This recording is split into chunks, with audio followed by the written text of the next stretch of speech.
Taxi Driver was a film that when I read the script, I really felt that it was something I had to make. The serendipity of this particular film was that the three of us were in the same spot at the same time. We understood exactly what this story was about. Marty wanted me to play the campaign worker, and when I read the script, I asked him if I could play the pimp. De Niro was so frightening and so convincing once he started to lose it as that character. What Marty wanted was the idea of trying to give advice to help somebody who's beyond help. Doing something in the mirror, that idea fit the whole thing of somebody by themselves, talking themselves, acting that way. You have a guy like Travis Bickle, who's this very odd, almost despicable character who becomes this hero. I thought at the time we were making a picture that wouldn't necessarily speak to many people, and I was surprised when it had such an acceptance. At that time I was living in Los Angeles, and my closest friend out there was Brian De Palma, and he introduced me to Paul Schrader. And Paul Schrader was just making kind of a transition from criticism, film criticism, to film writing. And he had written several scripts, one of which was The Yakuza, which was sold to Warner Brothers for a huge fee at the time, I think, and established Paul as a very important writer. And I believe, it's all around the same time, he had written Taxi Driver earlier. And Brian said to me he would like to give me the script because he thought it would really be good for something that I could do. I was a film critic, trying to be a film critic, and I graduated from UCLA. I was at AFI, and a number of things sort of went wrong in that the marriage broke up. Somebody I was living with, that broke up, and I was without a place to live. So I was sort of drifting around. I didn't know quite what to do, and mostly staying in my car or in my ex-girlfriend's apartment. She was out of town. The power was actually, and the heat was actually off. I realized I hadn't spoken to anyone in several weeks, and that I'd just been living in this kind of isolated environment. And the metaphor of the taxi cab occurred to me as a metaphor for loneliness, a certain kind of male drifting loneliness. And I just wrote 2 drafts of the script continuously for 10 days, and it sort of jumped out of me like an animal. I looked at it and read it, and I said I want to do it, but of course I had no track record. I just made an exploitation film for Roger Corman called Boxcar Bertha. That was all. So I tried to get everywhere I could, every party that Paul Schrader was at, or Michael and Julia Phillips were at. I would get there and sort of work the room, so to speak. And don't forget, I want to do Taxi Driver, and Julia Phillips was very nice, but said, listen, you don't have a track record, you have nothing. Says, after you come back after you've done more than Boxcar Bertha. So luckily at that time, 1972, I was editing Mean Streets, and so once they saw the picture, they felt that myself and De Niro as a team would help get a picture like that made. Right around the same time, I started another film, Alice Doesn't Live Here Anymore, and Robert De Niro had won the Academy Award for Godfather 2, and that sort of helped. I had known Bobby a little bit before then, but he was doing a movie in Italy while we were preparing to do Taxi Driver. He was doing a movie with Bertolucci called 1900, but De Niro would actually finish shooting on a Friday in Rome, get on a plane from Italy, fly to New York. He got himself a cab driver's license, and he would go to a garage and pick up a real cab and really drive the cab around New York. Then he would turn it in and fly back to Italy and work again. So he did that a couple of times. So I was real impressed by this. And then I said, I'm going to get a cab driver's license and do the same thing. And then I said, wait a minute, it's crazy. I'm not going to do it. I had 2 weeks to prepare. I was preparing while I was in Italy at the time off of 1900. In fact, I went to an army base in northern Italy to tape record the accents of some kids I met there who were from an area in the Midwest that I thought would be good for Travis. And I came back and started driving a cab right away. My agent was Sue Mengers at the time. And Marty Scorsese knew Sue and called her up and said, Sue, I need a Cybill Shepherd type. And Sue Mengers said, Marty, how about the real thing?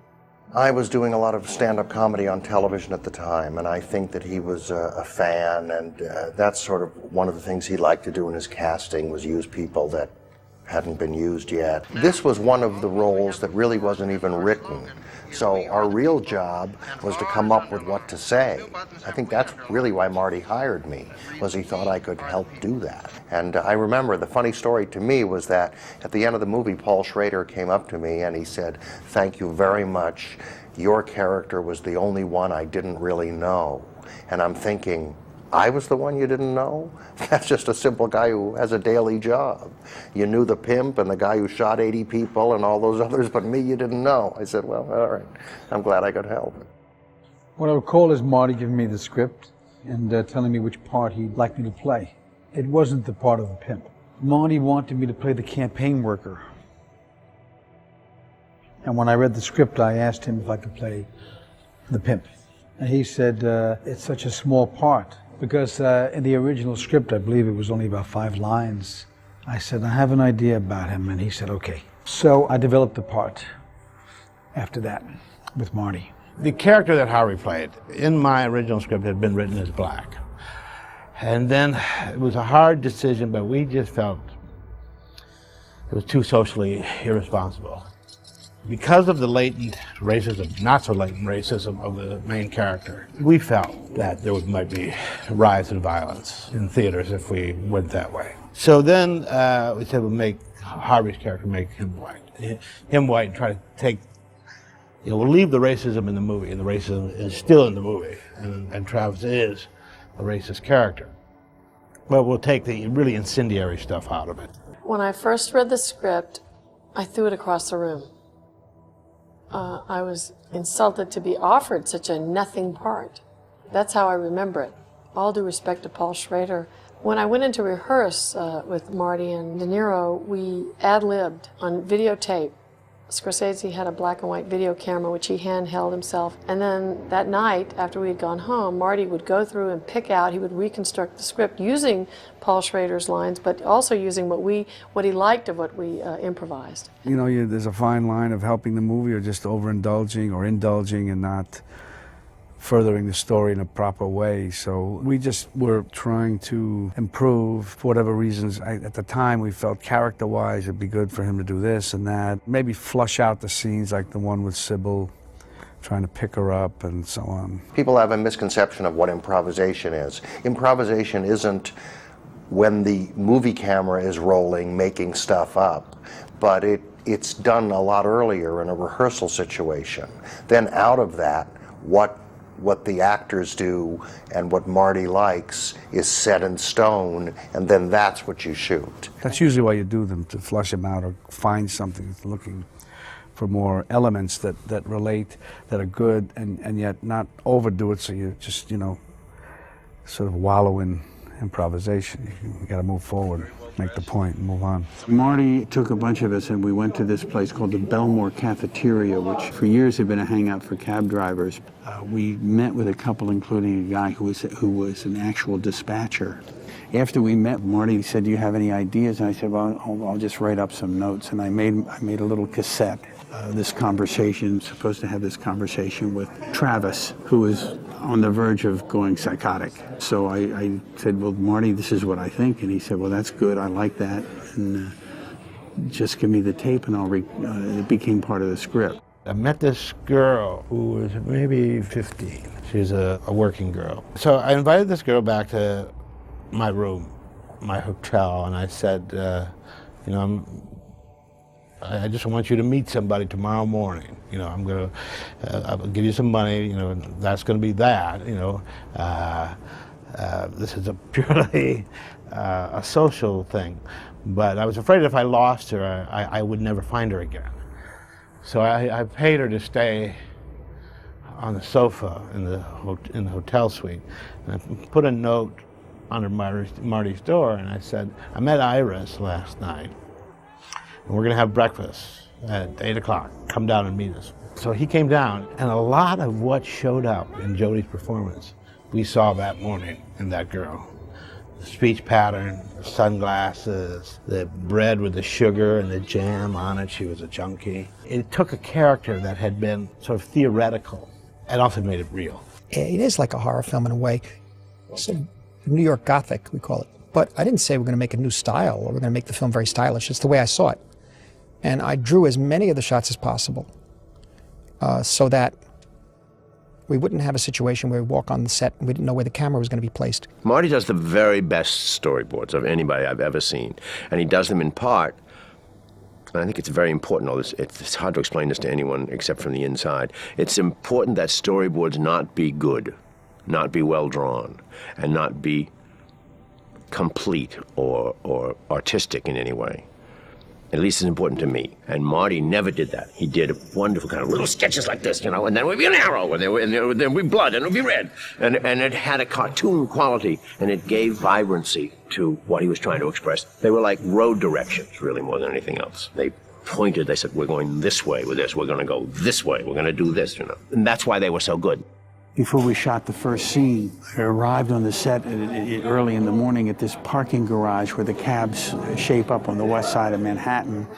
And Marty was there and he was setting up the shot. And I said, how do you feel? How do you this? He didn't sleep too well last night. He had trouble sleeping, but he had made some sketches. And he had, in his own kind of drawing way, sketched out this opening sequence. But it came out of his insomnia and his restlessness. The guy who picked me up in the morning then picked Marty up. Now, this was only the days I worked. Marty, I guess, never got to bed until 4 a.m. because always he was still sleeping. And I would get out of the car and ring the door, and it was the same thing every morning, right? Oh, Marty, we're downstairs. Oh my God, oh my God, oh God, oh God, oh God. No, it's all right. It's, oh no, oh God. So, I think it was tough for him. Marty has an enormous visual sense and had strong ideas and strong images in his head. He did outrageous things. The shot where Robert De Niro goes this way and the camera goes that way and shows all his world that he experiences and then comes back and finds him. The crew were sort of shocked by it. Crews are very conservative in a curious way. And they'd made hundreds of shots following somebody. But the idea of letting him go that way and the camera go that way almost offended their sensibilities. After a while, they got used to that because they realized it was Marty, but none of them had worked with Marty before. And the idea of doing it was, I remember that that was the biggest thing I remember about it was how shocking it was to the crew and how it made them nervous. The movie's full of that, of Marty thinking of something that nobody had ever done. He's talking on the telephone, and then the camera goes that way and just shows this empty hall. It's full of that stuff. It's got lots of slow motion and all sorts of things. It's all part of making it a documentary of the mind, so that you see something strange happening and you know that it's in his head. Scorsese was just one of my favorite experiences as an actor. He let those moments be so full between me and Albert Brooks. I remember Albert getting very irritated with me because I was doing my own makeup. Consequently, I was looking in the mirror quite often to check it, and he would snatch the mirror out of my hands and go, hey, I have to see how my makeup's looking. And everybody laughed. That character is not funny like a comedian. He's funny like a real person. And everybody in their daily work makes jokes. That's what people do. But you don't want to become Robin Williams because then that's too funny, So that's the fine line. I mean, I in my life can be way funnier than that character, but that's not what I was trying to do. You try to be funny like a guy who really would work in a workplace. So Marty allowed for that. I mean, the great thing about Marty is that, he provides that amazing atmosphere in which you can create. Ultimately, it was shot in New York City because New York City has such a heavy cab presence. But it is not necessarily a New York film. It is an urban film, though. I think it's in the script somewhere where I described him as someone who has wandered in from a place where it's cold and suddenly he's in this city. The city represents everything that is forbidden and crazy. It's where you go to be crazy. The irony, of course, is that it's the loneliest place. I mean, that's the dynamic, the tension, is here you have a character who is surrounded by people, yet it's a story of loneliness. And you can only do real, true loneliness in a crowded atmosphere. I think playing opposite Robert De Niro is a challenge for any actor because he is a master of underplaying. And I think that's what helped my performance be good in Taxi Driver. I'm really proud of that. I don't know, it came real natural to me. I worked real hard. I make a lot of notes about subtext, and I change that as the script goes on. And I remember once rehearsing with De Niro, and I noticed that he had written also all over his script page, all the margins were covered with little notes, as mine was. The taxi was a character, and the way we made it a character was we gave it its kind of freedom. We didn't hold the cab down. We just got in the cab like passengers or whatever and drove off all over the city doing this and doing that. When we were shooting the scenes in the taxi, I think that would be my favorite part of doing it in a way, because Michael Chapman was the DP, and I think he was in there operating, and Scorsese was crunched in there in that cab, and I was there. And I love being self-contained as a little movie-making unit. And Bobby De Niro had spent quite a bit of time as a taxi driver to experience what it was like. And he was a good driver, and we would just drive all night. We would do this stuff, and I had the very simplest lights. We never towed it. We just let it be. We would get inside. We would stick the sound man in the trunk, and we'd have battery packs in there, and Marty and I would crouch in the back seat. And that, I think, in retrospect, I think we did it at least consciously because we didn't have time or money. It was a very low-budget movie. We also had lucky enough to have a second unit group that would go out under the direction of David Nichols and a young man who was a friend of mine from Boxcar Bertha, and Alice doesn't live here anymore, and Mean Streets. And he helped get shots that I wanted in the streets, shots of the taxi cab, close-ups, that sort of thing. Marty's been in dozens of movies in one way or another, and I thought he did a wonderful job. But that was an accident, because the guy who was supposed to play it had an accident on another movie and couldn't show up. And so Marty got in the back and did it. Man, I'm going to kill him. I guess when we were doing the scene, it was late and I was tired, but I mean, I was, you look through, you don't never turn around and look at somebody. You can, but I mean, I felt that you usually look through the rearview mirror, and Marty, he was calling me, and I guess I said at the end of one take, I'm not gonna respond until you really make me turn around, or just for yourself, so it'll give you more. This is how Marty is again. We're talking, and I said, I saw this guy on the street who stands on the street corner and plays drum solos, and he said, what do you, if you see the guy again, get his name. This is the director of a major film telling me this. So I actually did see the guy again. I got his name, I gave it to Marty, and the guy is in the movie. The drummer, for example, street character, and we found a place to put him in the film, but it's very tricky because Paul Schrader's structure is so tight that we were always aware that if you're going to do something like that, he'd have to be in a place in the film where you can't cut him out. When we went to see the Dirty movie, it was just like, I always hated that stuff. He takes Betsy to that porn theater because there's something inside him that wants to sully her, and there's something inside of him that says, I'm worthless, and I should be alone. De Niro was so frightening and so convincing. Once he started to lose it as that character, it was very easy to play terror. He frightened me to death on the set that day when he came in, when they dragged him out of the campaign headquarters. He was the ultimate method actor, and he would not, Travis Bickle and my character would never have words together, and he, did not want to have words together when we were between takes, and I sort of respected that. I didn't go out of my way to start to make a conversation with him. So he played that guy. I mean, he was that guy. He was that guy during the breaks, and he was that guy. When I set out to write the script, I thought it was about loneliness. As I wrote it, I realized it was about something a little different and more interesting, which was self-imposed loneliness. That is, a syndrome of behavior that reinforces itself. And the touchstones of that kind of behavior are all kinds of contradictory impulses. Puritanism and pornography at the same time. I've got to get healthy while popping pills at the same time. The dreadful diet. It's all full of these things that he does to make sure he'll never get where he's going. In other words, so he can reinforce his own doomed condition. Scorsese and De Niro and I, we all understood that completely. I mean, the serendipity of this particular film was that the three of us were in the same spot at the same time. We were in sync. And we didn't really need to communicate that much to each other. We understood exactly what this story was about. Paul, he gave me his boots, for example, and I think he gave me either his jacket or his dungarees. We felt that was a good start. Jodie was, I think, 12 at the time.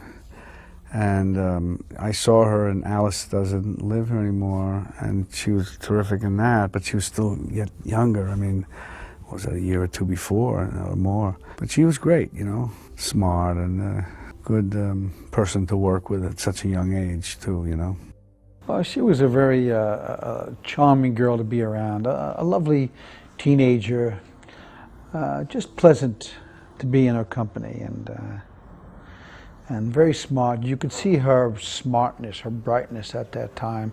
I remember her mother had cornered me and was giving me some advice about Hollywood, and I was standing there respectfully listening to her as her mother, who was a lovely lady also, was going on and on and on, and finally Jodie looked up at her mom and said, "Oh, Mom, he knows." I looked down at Jodie and I smiled, and that's the moment I always remember about her. That alertness she had, that intuitiveness. I lived in Hell's Kitchen at that time, and I used to see this one pimp for years, and he was dressed similarly to the way I was in Taxi Driver. I had asked for this wig to wear in the film. My hair had been cut short for this play I was doing at that time, and the producers wouldn't get me the wig. They said it cost too much money, and I had to go to Marty and tell him this, and he instructed them to get me whatever I needed. I was researching. I asked for some things that were happening on the street at that time. I found this idea, this person who told me about the fingernail. Some people grew a pinky fingernail long to scoop up cocaine with. The improvisations were improvisations that, let me put it this way, could not hurt the structure of the script. I didn't want to get into the way of what Paul had written. In the scene where De Niro walks up and Keitel's in the doorway and mistakes him for a cop. The majority of the dialogue is Paul Schrader's dialogue, but we added a few things. Harvey and was having a little fun, and we added a few lines. Marty had said he wanted to expand my role and to have another scene. And we created that scene you see with me and Jodie dancing. I'd met some fellow, and we worked on it for a couple of weeks at the Actors Studio. We did improvisations. I played the girl, and then he taught me how to play the pimp, and then I would play the pimp and he'd play the girl. And the scene with Jodie Foster came as a result of these improvisations. Well, the problem with the scene is that it's not entirely from Travis Bickle's point of view, so we violate the structure a little bit of the picture. And so we added a shot of Travis outside, knowing that they're up there in the apartment. And we try to tie that together that way. It's debatable. It's debatable. Does everything have to be from his point of view? At this point, I'm not quite sure. What Marty wanted was the idea of trying to give advice to help somebody who's beyond help. You try and find something to say, well, like don't jump off the bridge because life is good, or so it was trying to be this rambling, disconnected kind of bits of wisdom, bits of cliches, bits of this and that, and we did it. We really did it pretty quickly. We did it in the middle of the night, and it came out pretty close to the way we improvised it. And De Niro is sensational because we just really went for it. We improvised a little bit with Peter Boyle, and also Robert De Niro and the FBI agent at the campaign rally. And of course, the improvisation with De Niro with himself in the mirror. This was towards the end of shooting the mirror scene. And we felt that we had a space that we could open the picture there, you see, in these places, and play around with some ideas. Well, that one particular line was unscripted. It simply said in the script something to the effect that he looks into the mirror and talks to himself. And Bob said, what does he say? And I said, it's like a kid playing with a toy gun in front of a mirror. We were doing the scene, and I forget what the actual dialogue in the scene was, but that seemed like something that, doing something in a mirror we've all done. I thought it would be something, you know, say, how about if I say this or that? And knowing Marty, you know, the way we worked, he'd let it roll. Because sometimes you come up with some good stuff. That idea fit the whole thing of somebody by themselves, talking themselves, acting that way, seemed appropriate for the moment. Now, the Mohawk is interesting. We had a friend of ours named Vic Magnato, who's now unfortunately passed away. We went to NYU together, Vic and I, and then he was in Vietnam, Special Services or something, and we met with him before doing some research on the film, and he talked about certain types of soldiers going into the jungle. They cut their hair a certain way, looked like a Mohawk, he said, and you knew that there was a special situation, commando kind of situation, and people gave them wide berths in a way, and we thought that was a good idea. First, he cuts his hair into a crew cut. So we had to paste his own hair down as flat to his head as possible so we could get this wig on very snugly and looking like a crew cut. And then he shaves his head. Most people think he really did shave his head. We couldn't do that. He had to keep his long hair for other scenes. I've done bald caps, of course, before, and I had done some that looked like a shaven head, but I did that mainly with stippling on little black dots and things of that sort. I wanted to do real short little bits of hair to make it really look like it was shaven. I used actually a very coarse hair, not human hair, because the harder it is in form, the better it blows and scatters. It won't clump together. We always use a fresh one each day of the shooting because they have very thin edges. Those are kind of destroyed when you remove the cap. And it was very tricky each morning doing this on a fresh cap. And Bobby is a perfectionist, so he would inspect every square inch of the stubble, and we would fuss with it and get it all beautiful and get the hairline just right. And then, of course, put on that roach, that funny hair piece that goes across the top of his head. That was a separate piece, and that was the easiest thing. We also had to invent a kind of a hair paste that would glue his own hair as flat to his skull as possible so that we could do the bald cap and not have it look bulky. The idea was that it was the psychopath's suicidal fantasy. It was his apotheosis, his coming into glory. So at that point, you're almost inside his head, and you're in a world of glorified bloodshed, including his own, almost past realism, and probably inspired by Wild Bunch, which had an ending of pathological suicidal glory, you know, just labored of these four men entering into the psychopath's heaven. And so that's sort of what was the thinking behind the script. And the thinking was, you know, the bloodier the better. That's the way the story resolved itself, and great violence. That's the character, you know. The difference between people who have fantasies and keep them as fantasies, and there's a difference between people who try to act out the fantasies, and he's one of them. I mean, it's all there in the picture, why it's violent.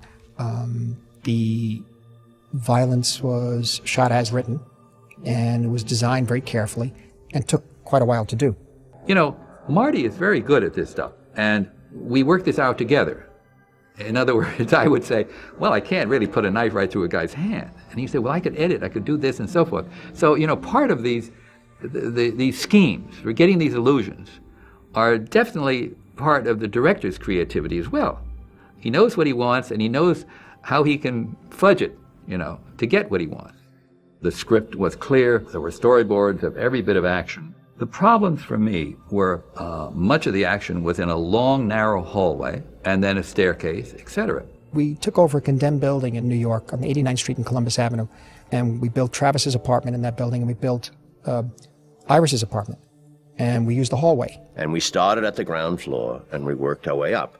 And so as you went, there's blood everywhere, you know, there's paint, I mean, it's movie blood, but as you go up, it just gets bloodier and bloodier and bloodier. So every day as we walked up, we'd walk into this more intense red blood everywhere on the walls, and streaks and blood. And it was like going into a sort of abattoir day after day. It was intense. It was extremely intense.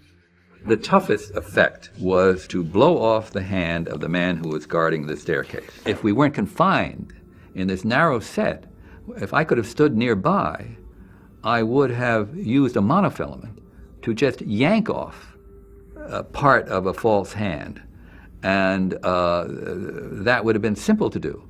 but I couldn't get anywhere near it because of the being confined in this set. So I decided I'd have to blow it off with squibs, which are little explosive charges. So this was quite an engineering job. The problem is, what do you do with his own hand? What you add on is going to look like an awfully long arm. So I made a cast over his fist, and then I designed a false hand out of rubber and plastics and so forth that would fit over his fist, and it would only extend out a little ways. What I was doing was making a hand that had the thumb still, but the palm was cut off. That was a solid device. It had tubes to pump blood, concealed, etc.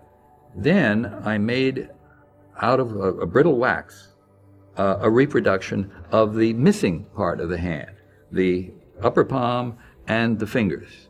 They could slip over this permanent device. In the hollow wax hand, were concealed the explosive charges and pockets of blood. So the action then would be, bang, blow off the hand. It would be shattered into many pieces. Then blood would start pumping from what was left, from the permanent stump that was left, and that would spray all over the place. So it was truly a bloody mess. Murray Mauston, who acted the part of this guard that got his hand blown off, was very easy to work with. He was only a kind of part-time actor, actually. I think he was in the jewelry business. And it was just a lot of fun for him. De Niro shot Harvey Keitel out on the street, but Keitel follows him as he's dying, and he shoots him and wings him in the side of the neck.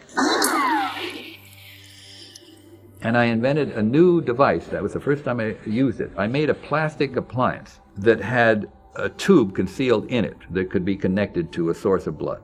Then I cut out a strip in this that was like a piece of flesh that would be blown out. And that was put on a monofilament fishing line, stuck back in with a little paste. And then when the shot occurs, I rip out that little wedge there, revealing the slot, the womb, and the blood is pumped at the same time. Now, because that was in that damn hallway, that narrow hallway, I couldn't get near him. I had to pull that out with a fishing line. I had a fishing pole, a bamboo fishing pole, with a fishing line on it. And that fishing line was attached to his thing, and with a mirror or some damn thing, or a cue, I had to rip that fish out. After each take, or each scene, we will take Polaroids of Bobby with bloodstains on his face at various intervals, so that if we go back and do another take, or we have to follow that the next day, I know where to put the blood and get it close enough so no one will notice the difference. The scene further up in Jodie Foster's room, a man comes with a gun and shoots at De Niro. De Niro then shoots him in the face 4 times. So I'd make appliances which were hollow, which contained blood, and fit on, say, his cheekbones and his forehead, to which fishing line, a monofilament, was attached. Well, rigging this with 4 on the face was a big job. It took a couple of hours. And I'm pasting them on very carefully and blending them in, injecting the blood in and all that. And then I have all these long monofilaments. I had to have, several feet of them. Well, it's very fine stuff. So I would wrap it up on a little roll, and I would bobby pin it up into the actor's hair to get it out of the way. So he's got all these strings into his hair here. And now, be careful, don't touch them. Well, my back is turned, and the actor's girlfriend arrives on the scene, comes in, gives him a big hug, looks up and says, "Oh, you've got a hair on your face." And she grabs one of these monofilaments and is just in the act of pulling it. And I turn around and scream. Caught her just almost in time. She didn't pull it out, but she loosened it enough, it started leaking a little bit. But I was able to patch it up, so I didn't have to do the whole thing over again. There's a further effect on the man whose hand was blown off. He comes into the room and he tackles De Niro with his remaining good hand. De Niro, in the meantime, has pulled a knife out of his boot or someplace, and he brings it up just as this hand is coming down, and the knife goes right through his hand. This trick effect was done by filming the action of the knife going towards the hand. I think he had a retractable blade. And then there's a cut, and I attached a fake knife that had a handle here and then a heavy wire linking it around to a blade sticking through. And I covered this to conceal it and put a lot of blood on it. And when the film is edited together, you get the illusion of the knife going right through the hand. I've got an amusing picture of Murray relaxing there with a cigarette, and it's in the hand with the knife through it. And the knife is there, and he's still holding the cigarette, puffing away.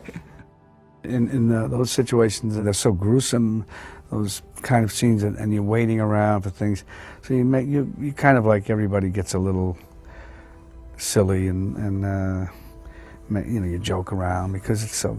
And I imagine I've heard this, people who are in those real situations, like people who go on crime scenes and stuff like that, or do very dangerous kind of work, going into situations that they are really.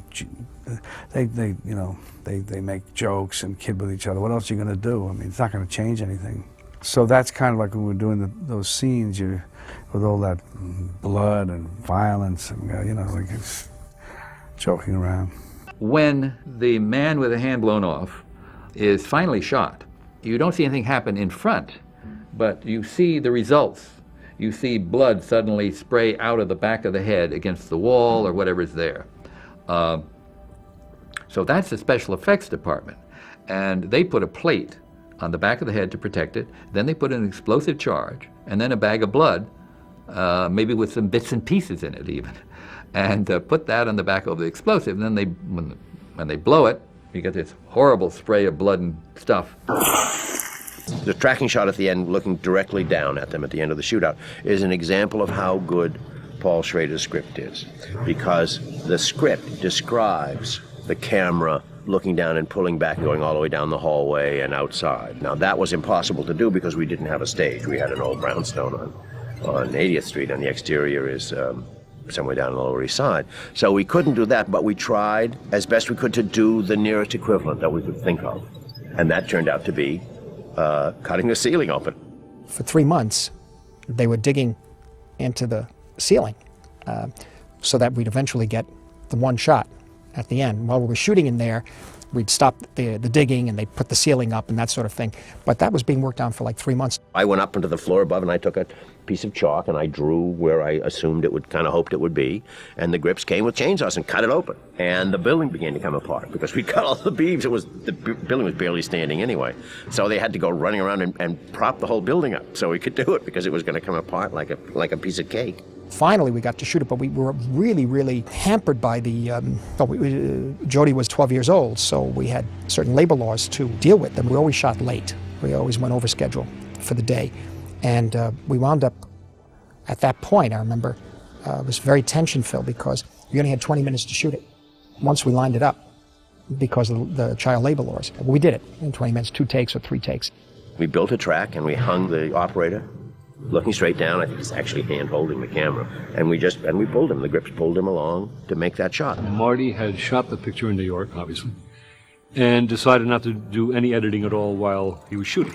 And he wanted to wait until he finished shooting, took a vacation, then came back. And Marcia Lucas, who was the original editor, had viewed the dailies, but she hadn't cut anything. Nothing had been done. And I think the first or second day back at the Columbia lot, got word that they said, well, I hope you realize that you have to turn over a print of this thing by, I think it was February 28th or something, and this was January 1st. And nobody looked at the contract, and nobody realized what the turnover date was, so there was a major panic. So because my assistant had known Marty, he recommended that I come on board, which I did. And Marcia Lucas and I started as much, putting it together. And then finally we were so under the gun that we brought a third party in who stayed in, Mel Shapiro, who had been an old friend of mine. It became kind of a homogeneous cutting process because we all worked on each other's material. And the three of us just cranked on it until we finished it on time. Even Steve Spielberg came in at one point. He said hello to me in the editing room, and I was having trouble making one of the cuts in the violence scene. He helped make it. So there are a lot of people who helped. Marty, he had very original thinking, and one thing he taught me was something I had never realized before, and it truly has served me well over the years, I think. By hanging on a shot for a long time, you get to the point where I would sit there and I'd say, oh, Jesus, that's way too long. I got to trim that, And then he'd say, no, make it longer, make it longer. When I would think that would be exactly the opposite from what my instinct was. But what happens, and he's dead right, is if you make it inordinately long, the audience then looks at it and they say, what am I looking at this image for such a long time? And then they start reinvesting into the shot. So it's like a second time around, like an athlete getting his breath again. And you look at it from a different perspective.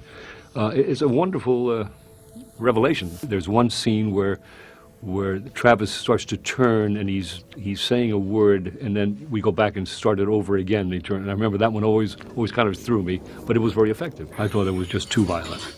And I was always very concerned about that. I didn't think we could get it by the MPA. I remember when the man's thumb, part of his hand is removed. As I recall, it was like, that's too much. Take one more frame off. No, let's put one frame back on. It was just really right down to the sprockets, how many you left on. In order that they could keep their R rating, as I understand it. In the final shootout, the colors are, in fact, desaturated. This was not my choice, and this was done in post-production. And it was done because they delivered a movie which everybody found way too shocking to get an R. And in order to satisfy the rating board, they had to finally promise to desaturate the colors. I mean, I guess it had to be done, but I myself find that very sad, because the original stuff, when it's not desaturated, it looks like, there's a shot from overhead with all the mess. It looks like a Rauschenberg. I meant it to look like a Rauschenberg, and the colors are incredibly vibrant, and they had to take it out. I'd always wished that we could have found that negative before it deteriorated. And when it was going to go out on Laserdisc, I tried to find it because I supervised the Laserdisc of it, but it was too late. It was those negatives in the 70s just deteriorated so rapidly there was no color left that you could get. When I read the script and had meetings with the Phillipses, at the point at which they decided that I was able to make the film, having had seen Mean Streets, we had many meetings while I was doing Alice Doesn't Live Here Anymore in 1974. And during that time, I said, there's only one person who could really do the music for this, is Bernard Herrmann, because I'd become aware of his music over the years. I didn't know the name when I was a film goer. I didn't say, when I saw his name come up on the screen, oh, this could be good music. I just became aware that I liked the music of a certain film. And later on television, years later, I'd see these films and I saw that the music was all written usually by Bernard Herrmann. I liked his rhapsodic music in Vertigo, Marnie, and I knew some filmmakers in Holland, Pim de la Pera and Wim Verstappen, and they had worked with Bernard Herrmann. They said he was living in London, and so they made the connection, introduced us. He was very tough, and he said, I don't do films about cab drivers. I said, no, this is very different. It's not really a cab driver. I said, it's not really a taxi driver. He happens to be a taxi driver, but it's very character. So, all right, send the script. So he looked at it, and then I met him in London, and we had a lunch, and he liked the script and said he would do it. And so that's how it all came together. And I'd never really worked with a composer. It was the first time. There was the sense of menace and madness, which is a lot what that movie's about, a person going mad. But I think in the other theme had a lot to do more with the internal person, something to do with the New York feeling. I know that he had a lot of trouble coming up with that theme. And it was Christopher Palmer, who worked with him a great deal toward the end of his life, remembered Herrmann wrote at one time something like that thing and brought it to Herrmann's attention. And Herrmann said, yes, that's what we need. So it was kind of an afterthought. He was having trouble getting to that place, which he finally did, because Herrmann was by that time very ill when he did that score. He had a heart condition. He had a weak heart. In fact, he should have never flown, to Hollywood at that point with his condition. And he also conducted the first day of the recording. The score was recorded in 2 days. He recorded the first day of the score, and Jack Hayes, who had worked with him on it, conducted the second day of the score, and that night he died. It was December 23rd, 22nd, 23rd, 24th. And the night he finished the score is the night he passed away, and the Universal Sheraton Hotel in Universal City. It was his last score. What happened was that he was then nominated for the Academy Award for that score, but he also was nominated for the score of Brian De Palma's Obsession. And so he canceled himself out, unfortunately, in in the Oscar sweepstakes, so to speak. But that was his last picture. There was a woman who shot President Ford. She was a little crazy. Anyway, she ended up on the cover of Newsweek, which at that time was a big deal, before the proliferation of the media we know today. And it struck me as being wrong that if some crazy woman shoots the president, she gets on the cover of the biggest magazine, when all the people who have accomplished things don't. So I used that ending as a comment on our cultural values. You can work to cure cancer for 40 years and never be acknowledged, but take a shot at the president and you get to be a hero. Because in the world of media and fame and celebrity, there are no values. So once you're on the cover, you're on the cover. It doesn't matter how you got there. Travis Bickle, even though he's a psychopath, even though he tried to kill the senator, even though he killed bystanders in this brothel, he's now a hero because he's famous. It doesn't mean he's changed. He's the same. He's going to go off and start doing it again, given his way that he was thinking and his pattern of behavior. He is not cured. I implied at the end when he looks in the mirror, thinks he sees something in the back, the car or in the street. I just think he's like a ticking time bomb that's going to go off again at some point, either towards other people or to himself. I liked the ending. I thought it made sense. It was making a comment about, that sort of situation, which happens a lot more these days.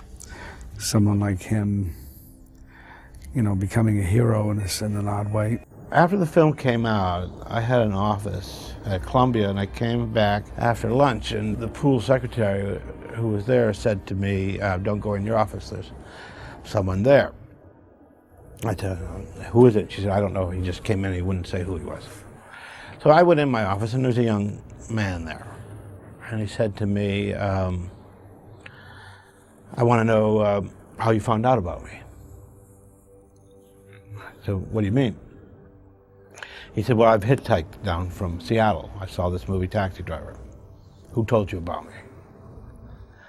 And I said, well, so let me get this straight. You probably were a taxi driver. You wrote about being a taxi driver, and you feel that I have somehow stolen your idea. He said, no. No, he said, I was never a taxi driver. I want you to know who told you about me. And I realized, that he was that thing. And actually, I was sort of a little concerned that he might be armed. And I said to him, I said, you may think that the pain you are going through is terribly unique, but it isn't. I went through it, and the people who made this film with me know what it is, and hundreds of thousands of other young men out there know exactly what that pain is. And when they see this movie, they recognize it. And what you are recognizing is not something that is uniquely you. It is part of a pathology that we share. And one of the beauties of recognizing it is you realize you are not alone, and that you can see yourself in context. And so that experience of talking to that young man, made me realize that we in fact had created the real thing. That we had actually cut through and nailed a certain character in life. Years later, when I was scouting in New Orleans a film, it came over the radio that President Reagan had been shot, and I heard a little description of the assailant. And I said to the driver, it's one of those taxi driver kids. And sure enough, we got back to the hotel, and the FBI was waiting for me. And they grabbed me as soon as I walked in the lobby. And John Hinckley had already gone into his taxi driver fascination. And, they wanted to know whether he had approached me and whether it was a conspiracy, whether there was anyone else involved.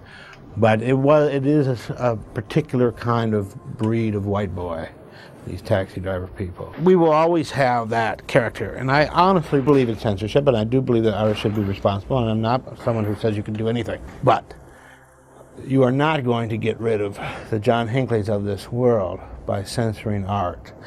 They are more triggered by a lot of things out there. They're triggered by commercials and by advertisements and fashion. What will happen if you censor genuine studies of this kind of pathology?